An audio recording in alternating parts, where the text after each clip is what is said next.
ধরো আমি একটা পরমাণু নিলাম, সোডিয়াম পরমাণু। তো সোডিয়াম পরমাণুর ইলেকট্রন বিন্যাস যদি আমি একটু দেখি, লক্ষ্য করলে দেখা যাবে সোডিয়াম পরমাণুর ইলেকট্রন বিন্যাসে শেষ কক্ষপথে একটা ইলেকট্রন থাকে। এন্ড এই যে একটা ইলেকট্রন থাকে, তৃতীয় শক্তি স্তরে এই ইলেকট্রনটাকে আমরা এখানে ইজিলি দেখতে পাচ্ছি। তো ভাইয়া এই ইলেকট্রনটা আসলে কি করবে? আমরা জানি একটা ধাতব পরমাণু তার সর্বশেষ কক্ষপথে ইলেকট্রনটাকে ত্যাগ করতে চায়। এখন এই যে জিনিসটা ত্যাগ করবে, সোডিয়াম কি করবে ভাইয়া?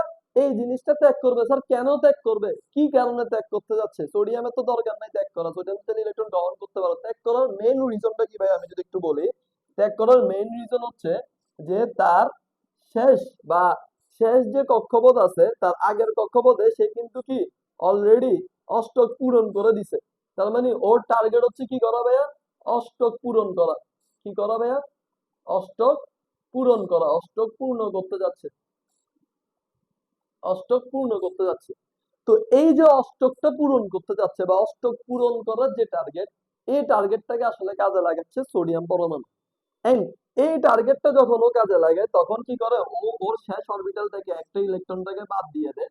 এন্ড সোডিয়াম পরমাণুতে আমরা জানি একটা পরমাণুর মধ্যে, আমরা জানি কি ভাইয়া, আমরা জানি একটা পরমাণুর মধ্যে তার মেইন যে পার্ট থাকে, মেইন যে পয়েন্টটা থাকে, সেই পয়েন্টে থাকে নিউট্রন এন্ড প্রোটন। কি থাকে ভাইয়া? নিউট্রন থাকে এন্ড প্রোটন থাকে। তো নিউট্রন আর প্রোটন যেহেতু আছে, নিউট্রন আর প্রোটন যেহেতু আছে, তার মানে এই পরমাণুর মেইন পয়েন্টটার নাম আমরা কি দিচ্ছিলাম ভাইয়া?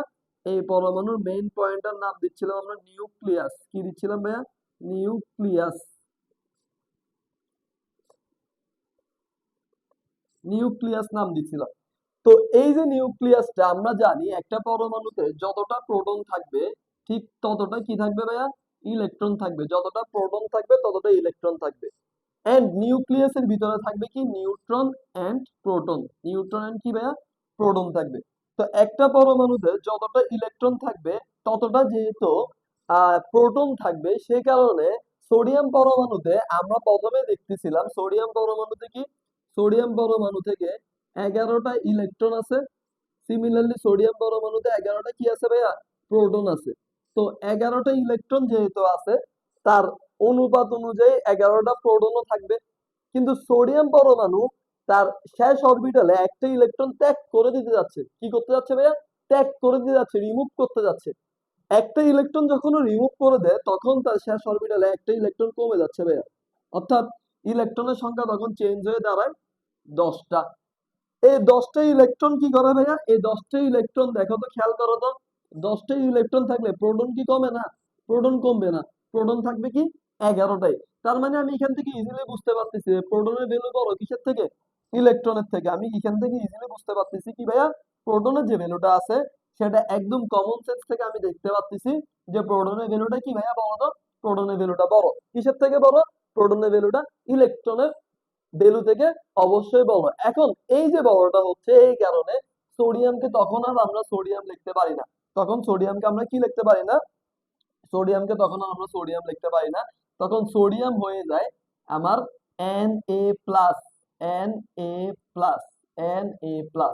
একটা জিনিস খেয়াল করো ভাইয়া, এই যে সোডিয়ামটা আগে ছিল পরমাণু। পরমাণু ইলেকট্রন সংখ্যা প্রোটন সংখ্যা সমান ছিল, চার্জ ছিল নিরপেক্ষ। বর্তমানে চার্জটা বেড়ে গেছে। কি চার্জ বেড়ে গেছে ভাইয়া? ধনাত্মক চার্জের ভ্যালু বেড়ে গেছে। সোডিয়ামের আগে চার্জ ছিল না, কোনো ধরনের চার্জ ছিল না, এখন প্রোটন বেড়ে গেছে। ভাইয়া সোডিয়ামে এখন কি বেড়ে গেছে?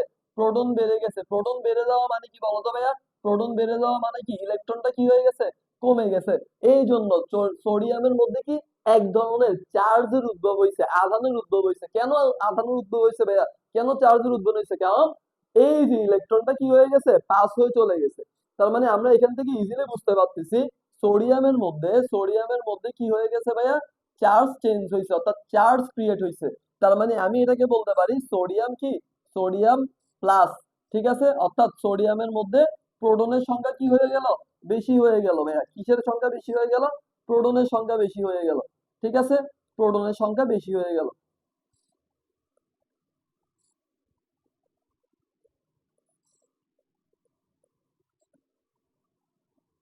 প্রোটনের সংখ্যা বেশি হয়ে গেল, এটার জন্য আমরা বেসিক্যালি সোডিয়ামটাকে প্লাস লিখতেছি।